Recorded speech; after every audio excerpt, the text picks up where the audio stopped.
Look, before you say anything, Pokimane is doing very well for herself and probably has generational wealth. She could probably recreate Mount Everest with all the money she has. And with the stale cookies she's made. And the dead bodies still on Mount Everest. But do they ever rest? Thank you, I'll be here all week, just like the kidney stone you refuse to get removed. Do you enjoy pissing 2 streams at once? But I'm mainly talking about her reputation, as in recent years, it's taking a nosedive. Worse than your mental health when you learned Pokemon Go is now 8 years old.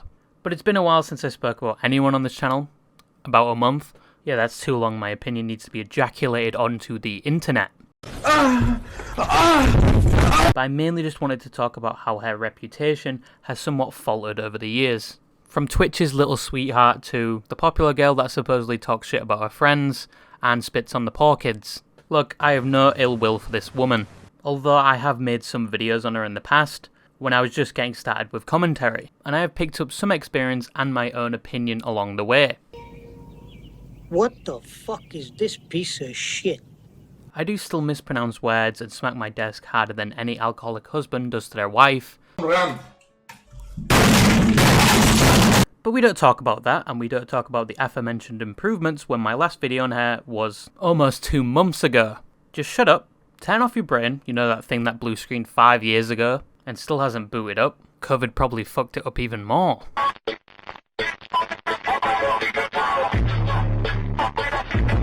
But sit back and let me bludgeon you to death with my information and opinion you didn't need. So without further ado, if you don't know who Pokimane is, either you were a native of North Sentinel Island, and you've just found out what a computer is, but I wouldn't be watching this video, I would search the tragedy that stuck the Sonic franchise due to inflation. Search Sonic inflation for more information. And then, oh fuck! Or you haven't touched a single Riot product that includes Valorant and League of Legends. In other words, you have a life. You again, I'll give you a yada yada. That's all the motivation I need. Yada yada. Oh my.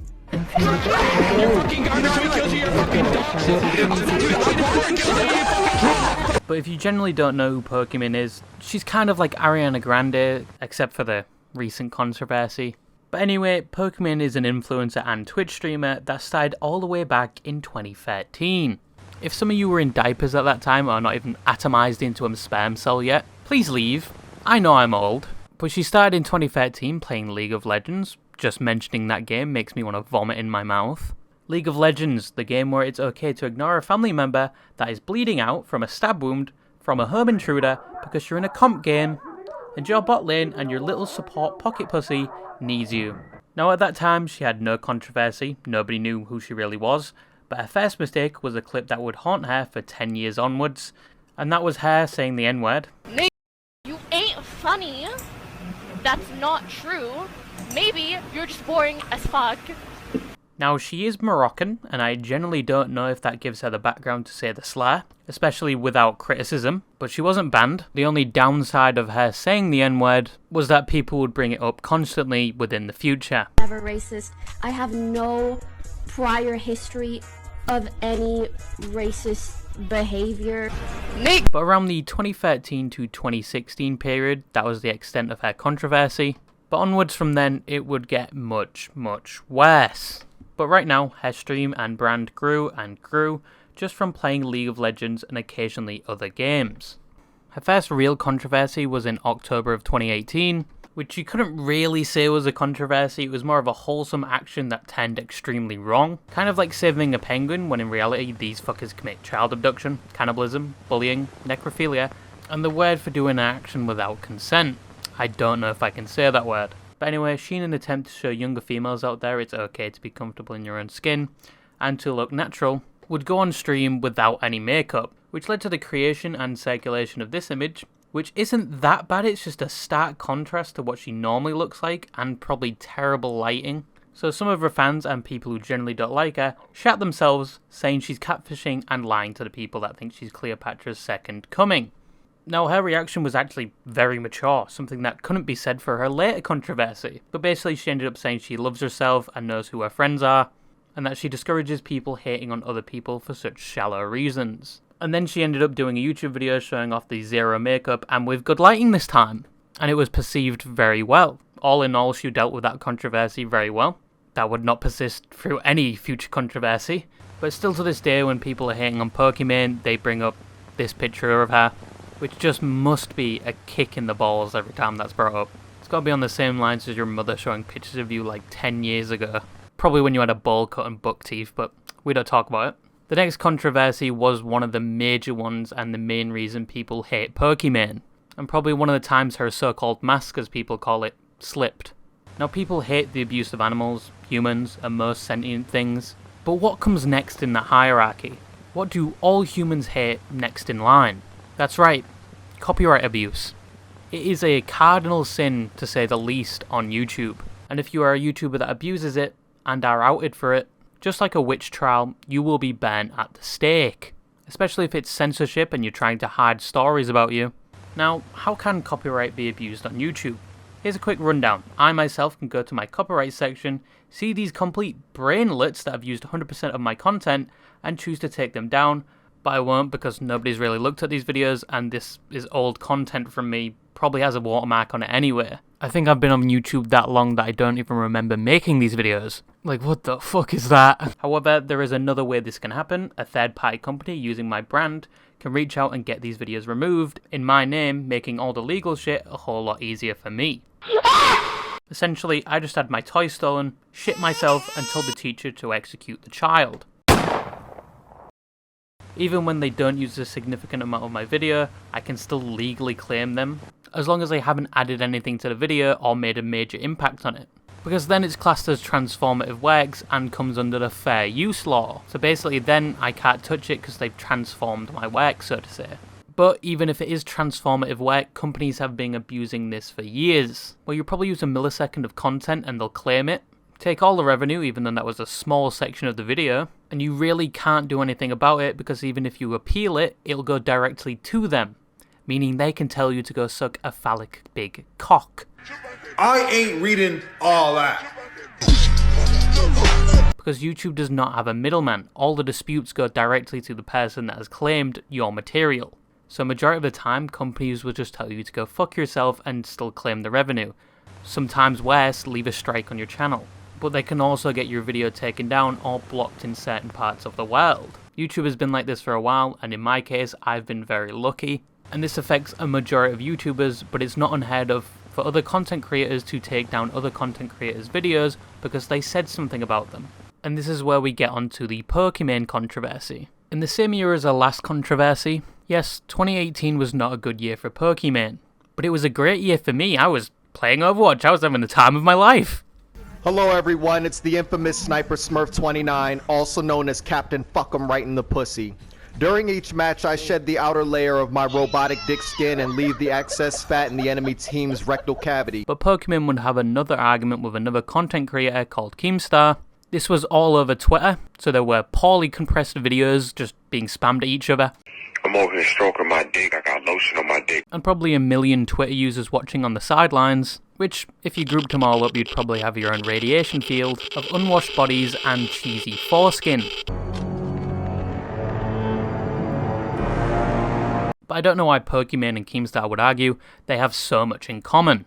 Everybody type in the chat, Alex is a stupid... But basically Keemstar was outing SS Sniper Wolf because she photoshopped her pictures apparently, and then Pokimane would get involved to try and protect her. More so her fans because they probably share the same fan base, which I don't know why in 2023 everyone treat her like a fucking public urinal anyway. Not a good person to invest in Pokimane. But when Pokimane entered the fray, Keemstar shot back by saying she has a fake personality. Bad luck for you. Makes me think you're not legitimate. You're not a real person. You're a fraud. And then more poorly compressed videos and tweets ensued. Now this nuclear controversy has nothing to do with Keemstar and the argument in general. It more has to do with the Twitter cuck that was sitting recording and taking screenshots of the whole argument. Now don't worry, I'm not calling him directly a cuck, I'm just saying his behaviour was kind of like a cuck. But anyway, this guy went by the name of Bowblax and he made a video on the entire argument. It was basically an archive of the whole argument, and even though Pokimane and Keemstar had removed their tweets and videos, that video was still there. And Pokimane thought, well, this isn't a good look for me. I'm going to get it removed. Even though it did apply under the fair use law. So Pokimane had committed the cardinal sin of YouTube, which was abusing copyright as a creator herself. And it wouldn't be long till the witch hunt started, because Bowblax had tweeted what had happened and it was picking up tension because it was Pokimane. And she would not only have the internet clawing at her feet, she would have a famous YouTuber that was beloved by everyone out here on his own channel. And that beloved YouTuber was PewDiePie. Now, people were, I think, rightfully saying that why should you take down videos that you deem are not transformative when you have content yourself that is arguably not transformative at all? Not only did this add kerosene to the fire, it was a whole forest of dry oak. Because PewDiePie had been through this in the past, and he probably didn't want this happening to someone else. So after she couldn't ignore it anymore, she basically said her networking company did it without her permission, which was shot down when Bowblax received an email basically showing it had been manually done on her request. She then switched to someone told it would be the best thing to do, so she did it. It was in fact not the best thing to do. Once again, she received flack for these excuses, and Bowblax just wanted his video back. So after every news channel did their strafe runs on Pokimane, she responded with complete arrogance. She would talk about on stream somebody else that was using her content on the same level as Bowblax in a very condescending manner, basically saying the video wasn't in fair use anyway. Edit videos and actually put effort into it and make it more entertaining for the viewer. Like if you do a bunch of Fortnite streamers react to something and you time like to find put it the together. popular clips and trending clips and then like edit it. Wow, I'm so sorry that it takes you a lot of time to steal other people's content. I'm so sorry. Oh my god, no. And put it together. I'm so sorry that it takes you so much time to go to the top clips on Fortnite and then just right click and save all of them as. That didn't appease the village pitchforks and torches, so she completely disregarded that, saw she was getting hate, and uploaded an apology video. And in said apology video, she still implied it was not transformative work, and she was legally within her right, but not morally within her right to take it down. Their beef wasn't transformative content, so I was able to get it taken down through my MCN. Although I was legally within my right to take down the video, morally and as a content creator, it wasn't something that I should have done because, I mean, at the end of the day, those were tweets that me and Keem made publicly. But she apologised to her community and Bowblax, and the video was then re-uploaded. But I guess in 2024, in hindsight, she would regret saying sorry to Bowblax, because Bowblax is still somewhat giving her shit. The earliest of which is 2 months ago, where he made a video about her, and reacted to a clip of Pokimane basically laughing at him on the Hate Tree podcast. Fuck it, we're gonna cancel our plushie order. And then Keemstar, I guess, trying to stick it to me. Bought them? That's crazy. The absolute glee on her face while Ethan explains this, I guess it explains why she deleted her apology video to me. And Bowblax really didn't like that, so he started making more videos about her, and she's not really giving him attention, because she doesn't have to respond to something if it's not gained enough traction for people to hate her for. But I don't know what I expect from Poki when she's best friends with Hassan, one of the few people online who are more fake than her.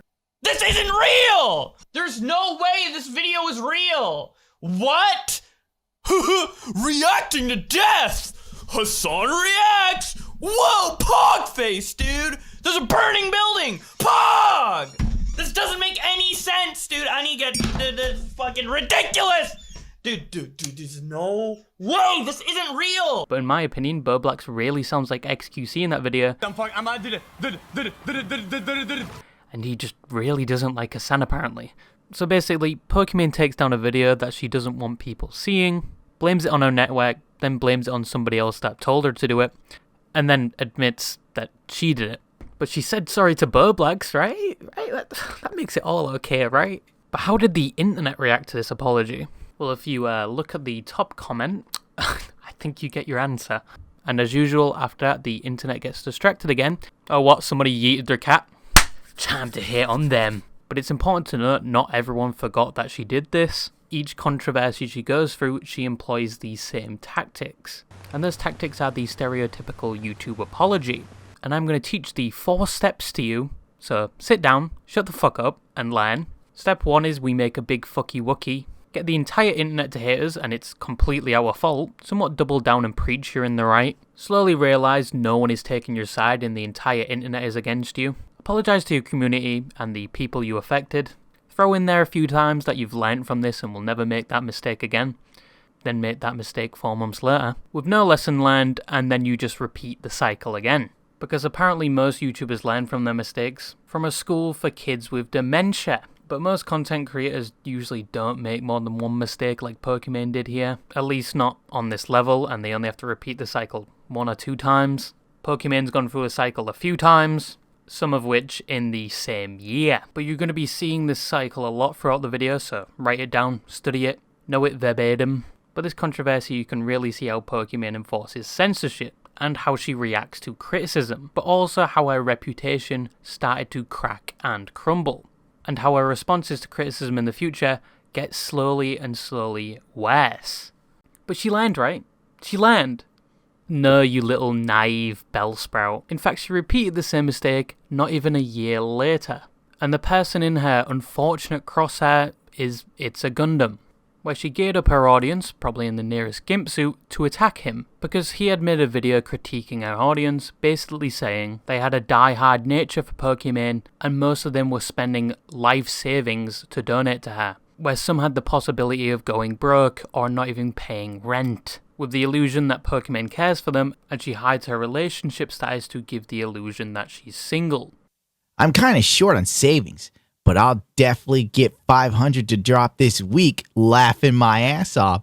Hope she sees this and knows I love and miss her. XD. Ah, feels good, man. The small people that have a picture of Pokimane as their desktop and a poster behind them will have an incentive to keep donating. That was the summary of the video. But just to sidetrack you, take you down an alley and bash your skull in, I genuinely think the word simp came from Pokimane's community. Like, it is almost synonymous with her Twitch account. When you think simp, you think someone donating to Pokimane. And just another side note, yes, another alley for you to go down. In 2022, Pokimane said this word is misogynistic, even though it's targeted towards men, not women. And it was said that she was trying to give the front that she's protecting her audience, so they keep donating. Side note over, but Pokimane has a reputation of not taking criticism of any format well, especially very poorly on live stream. And It's a Gundam poked the hornet's nest, juiced up with steroids, because not only did she react to it live on stream, and didn't have the best opinion of it, she also played coy and tried to weaponize her audience. People like this stop is if people like me and my community give them feedback that this is not an okay thing to do. Not attack them, but I hit a little dislike and I say, this not cool. And you guys, that's just how I am with content. I love something, I say good one. And I hit it with a like. And if you think something is not okay and you want to see less of it, you also have to give feedback, because that's how YouTubers work.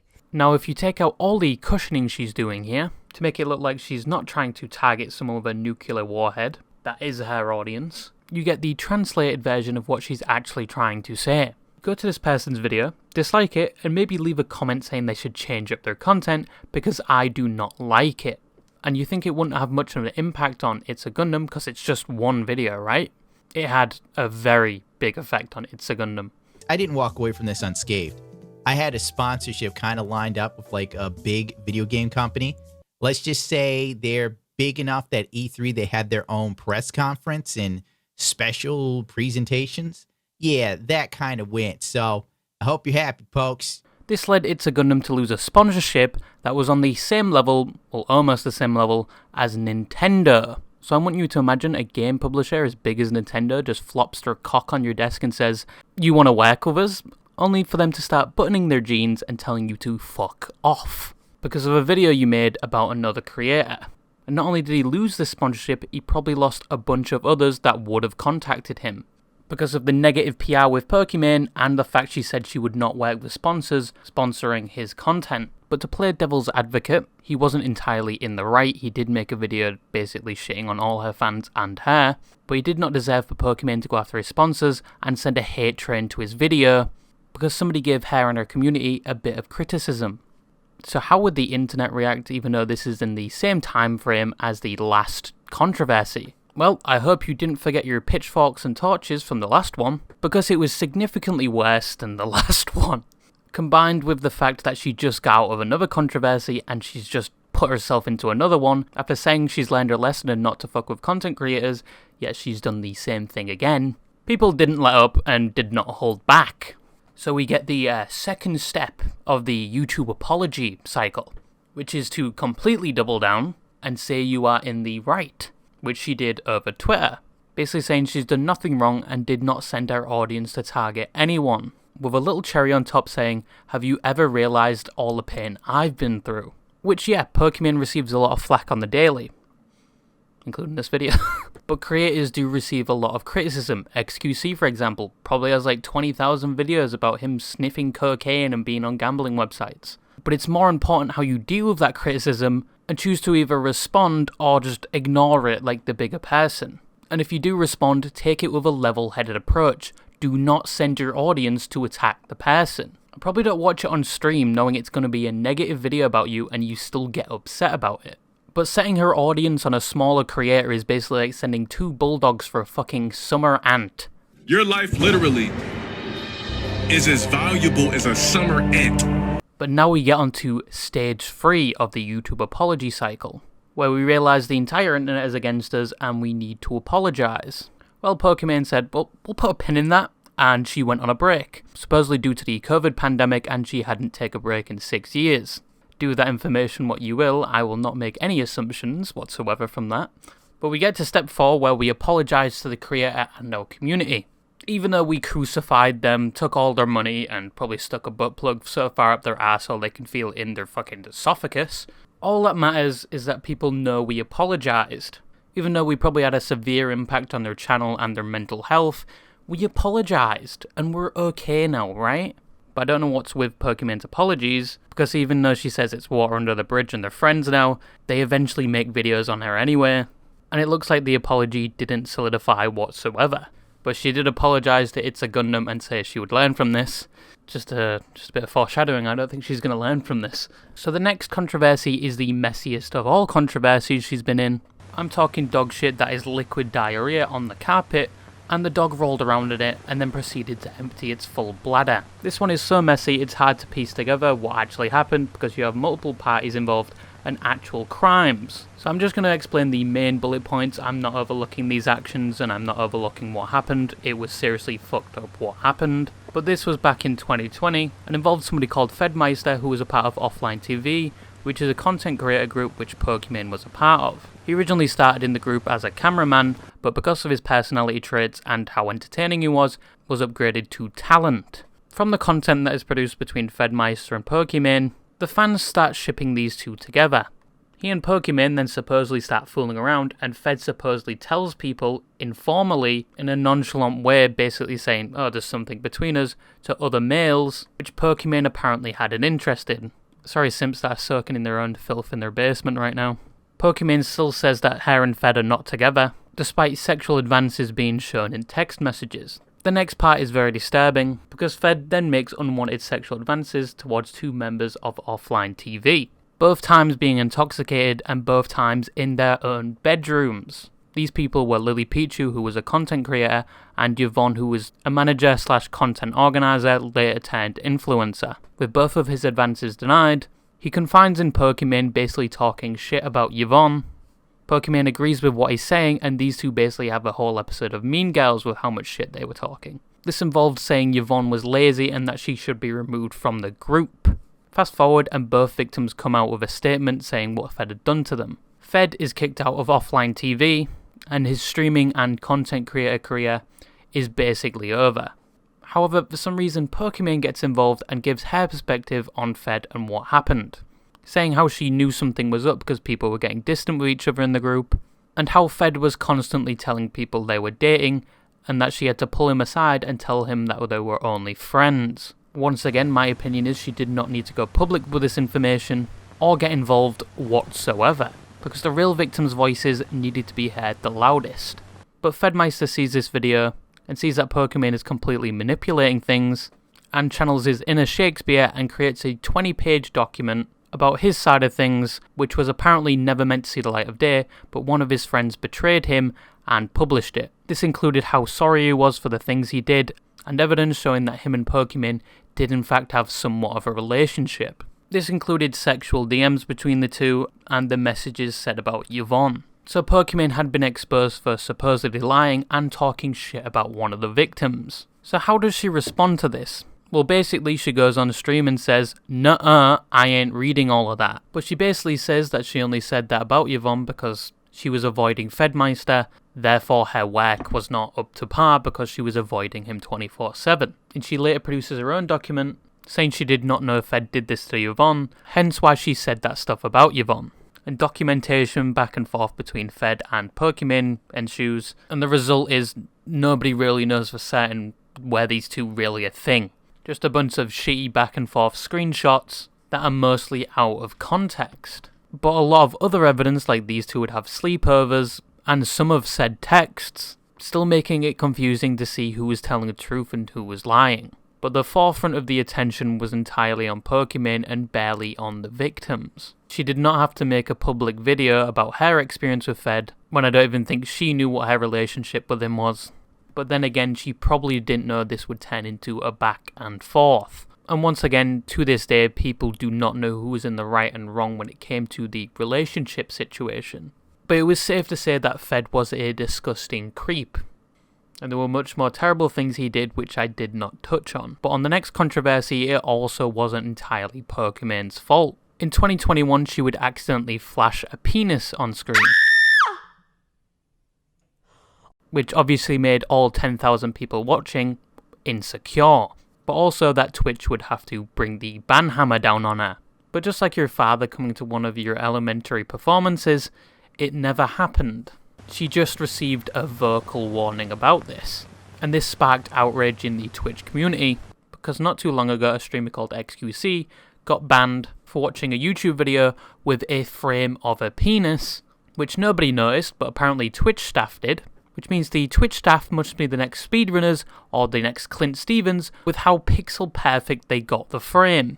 And it made no sense to ban him because nobody even saw it or noticed it. And it obviously had a Streisand effect where because they were banning him, more people knew about it. But Twitch wasn't banning Pokimane, and people were enraged. Because the general view was that Twitch staff are a lot more lenient and forgiving towards female streamers. Such as there is a general rule on Twitch, if you get banned 3 times within a year, you get a permanent ban. But some female streamers were going on their 4th ban that year, and it is said the terms of service is malleable for female streamers. Now we're going to jump all the way to 2023. Yes, she had some hiccups from 2021 onwards, but there was a lot of interesting things that happened in 2023. 2 of them surrounding the launch of Kick. Kick is known as Twitch's competitor, and it has been known to be more lax and more unhinged, and also allow you to gamble on it, which Twitch does not. Now for some reason, Pokimane would make some outrageous takes, which people would criticise her for, and as we unfortunately know, Pokimane does not love criticism. She would first make the statement that Kick isn't even a real competitor, because the services Kick runs on is owned by Amazon, and Amazon owns Twitch. And her argument was that therefore Kick makes Twitch money, and that Twitch can just remove Kick whenever they want, and that most people that are saying she's wrong don't know anything. Just a tad bit condescending. Keep doubting Kick, it's already taken over. Fire emoji. Respectfully, people that say stuff like this, you don't understand that Kick makes Twitch money. Like, Kick is using Twitch's services. And if Twitch really wanted, they could just stop giving these services to Kick. But she's not entirely wrong, but she's really far from the truth. Both websites use Amazon's web services, but just because Amazon owns Twitch does not mean they don't have to pay for these services. Yes, they probably get a really good deal on those services, but they still have to pay. And Twitch cannot just contact Amazon to get a website pulled. Now when people refuted this claim, especially prominent streamer Asmongold, who just for context has roaches in his house and microwaves his steaks, and basically lives in a Wendy's dumpster as a bedroom. Now Asmongold basically said she was wrong, and other people jumped on the bandwagon as well. Now, how would Pokimane react to this newfound hate? Well, if we refer to the YouTube apology cycle, we'd jump straight to step 1 and 2 and forget about 3 and 4. She would respond by saying most people giving her shit were misogynistic, But don't worry, we didn't get much time to really dirt on that because she jumped straight into another controversy involving Kick again. So Kick needed people to be on their platform so people would move from Twitch to Kick. So they signed XQC for 100 mil. Now, if a company offered you 100 mil and they have gambling on their website, would you take it, yes or no? Now, if any of you start thinking about integrity and morals, you're lying to yourself, or you were just born with 100 mil in your bank account anyway, you silver spoon bitch. But as soon as that gets past 6 figures, my morals and judgment go out the fucking window. Think about it, you will have generational wealth. Your family won't have to work anymore probably. And you can give your mother and father the life they deserve for taking care of you. And all you had to do was stream on Kick and gamble a bit. And it would be even proven that you wouldn't be gambling with your own money. You'd be gambling with the houses. And you don't have to stream solely on Kick. You can go to Twitch or even YouTube. Whoever streams on YouTube still. Finding them must be like finding your penis when you're over 200 pounds. But it's a really good deal. Now, for some reason, Pokimane didn't think so, and she would voice her opinion. An opinion that wasn't really prompted, but she thought she would share it anyway. Basically saying she would never take a deal like that because it compromises her morals, and that XQC is morally bankrupt for taking this. We're going to be jumping back to this later because it's very hypocritical in the future. Nope. No, and it's not because I got like $10 million. It's just because I'm good as I am. Why would I compromise my morals and ethics for more money when I have money? Something about that is so cringe. But before this, these two were somewhat friends, or co-workers as you could say. But most people congratulated him. He had 100 mil to spend. And that's where they left it. They just said congratulations. But for some reason, Pokimane had to say he was a piece of shit for taking it. Now, XQC didn't take the news well, along with the fact that Pokimane had reached out to Valkyrie, who was supporting XQC on his decision, basically questioning why she would support him. And we are on to another episode of Mean Girls, just like in the previous controversy. She reached out and she was like, I was kind of surprised that you were publicly supporting it. But this would lead to a back and forth over Twitch clips, and eventually lead to XQC, Hassan, Abby, and Pokimane getting into a call. And Pokimane was very hostile and condescending throughout this, giving XQC shit whenever she could. You know something called like a roadmap? You know, there's a roadmap and there's a game that really makes updates. Like they have a content roadmap. You know what that means? Yes, they're plans as Yeah, a company. a roadmap, I know what right. a roadmap is. Right. I've co-founded 2 companies off this. Okay, so But this basically ends with water under the bridge. Your opinion is your opinion. That's it. But there is a tiny cherry on top. There was a female content creator that was on XQC's side making videos about Pokimane, basically critiquing her. Pokimane really doesn't like criticism, if you didn't know. Atom Smasher, hurry! Go on, kill the boy! Who the fuck are you? So she calls the girl a pick-me, which people were quickly to point out, you know, that's sort of misogynistic. We thought you were against that. That's very hypocritical. Pokimane would just choose to ignore this and move on with her day anyway, and the drama just went under the bridge. The last controversy I'm going to talk about is, yes, the cookies that you could probably mine cobalt with. Pokimane advertised her own cookie brand that looked a lot similar to Midnight Mini Cookies, and had the same nutritional amount, but apparently with more sufficient vitamin D. They had about the same vitamin D levels as any cave dweller during the prehistoric age, and it was extremely expensive. I think it was around $28 just for 4 bags that were mostly air anyway. Pokimane was criticised for this on stream, and fuck's sake, why have we not learned to not criticise this woman? She would basically respond by calling people dumb and poor, which from her past statement on XQC is now very hypocritical. She has compromised her own morals to make more money. When people are like, oh my god, $28 for cookies? It's 4 bags. That's $7 a bag. I know math is hard when you're an idiot, but like if you're a broke boy, just say so. Compromise my morals and ethics for more money when I have money. Something about that is so cringe. Now, people really didn't react to this well. The whole internet started a pile-on, and that wasn't even the worst of it. You had the god of all slaps about to bitch slap the fuck out of her. And that was Moist Critical. Now, it's fine if the internet is mad at you, but if Moist Critical makes a video on it and says the internet is correct, You're not even fucked. You're Bay of Pigs fucked. Because when Charlie got involved, he opened the anus that was this story to a wider audience. So Pokimane got what she really hates, more criticism. So she had to apologise, in which she would say it was all a joke and that she would work to make the World War II rations that were her cookies a bit cheaper. They're still not cheap. Now we get to the current year where Pokimane is still talking about gambling. Unprompted, so to say, or one person in her chat says something about it, so she goes on a rant about it. And people have begun clipping what she says out of context to send to XQC to cause more drama. But I'm actually impressed by the fact XQC is just done with the drama and doesn't want any of it. But my prediction is there is another controversy not too far over the hill. Pokimane has generally refused to learn from her actions and still makes mistakes, and still hates criticism despite giving her own criticism. But she's only human at the end of the day. I'm only human after all. But is Pokimane a bad person? Well, nobody here really knows her personality. We only know her online persona. But you could argue we have peeked through the slit of the door that is her personality, with things like when she messaged Valkyrie about X. But that is still not enough proof. However, what I can say is that her online persona and online reputation have taken multiple blows, all due to her actions, from trying to minimise criticism about her. But it has had the opposite effect. People are looking at her through a magnifying glass, waiting for the next time she fucks up. Even when she doesn't mess up, she's nurtured a group that will always hate her, no matter what. She went from a girl that just played League of Legends to a multi-million-dollar success story, and that shouldn't be looked down upon. The only reason I was interested in this topic was because Pokimane is a juggernaut. Think of all the controversies she's been through, even the ones I didn't mention, and her online presence is still among one of the strongest.